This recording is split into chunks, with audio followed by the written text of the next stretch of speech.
வருகின்ற 9ஆம் தேதி திருச்சியில் திராவிட முன்னேற்றக் கழகத்தின் 12வது மாநில மாநாடு நடைபெற இருக்கின்றது.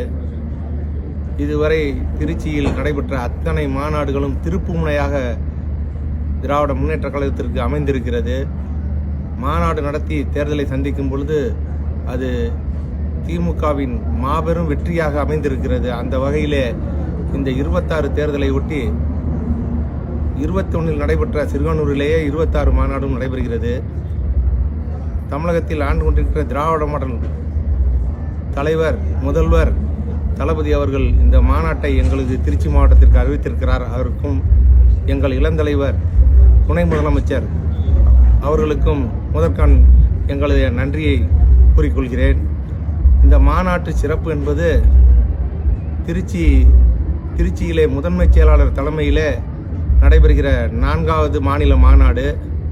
இந்த மாநாட்டை பொறுத்தளவில் மிக சிறப்பாக ஏற்பாடுகள் நடைபெற்று வந்து கொண்டிருக்கிறது.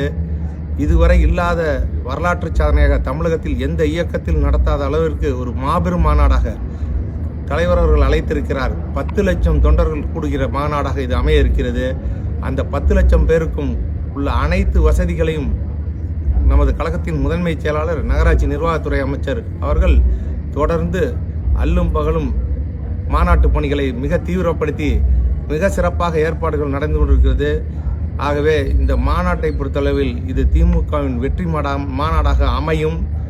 வருகிற 26 தேர்தல் எப்படி 1996ஆம் ஆண்டு ஒரு மாபெரும் வெற்றியை திமுக அடைந்ததோ அதை விட பெரிய வெற்றியை 200+ என்று சொல்லியிருக்கிறார் எங்கள் தலைவர் அவர்கள்.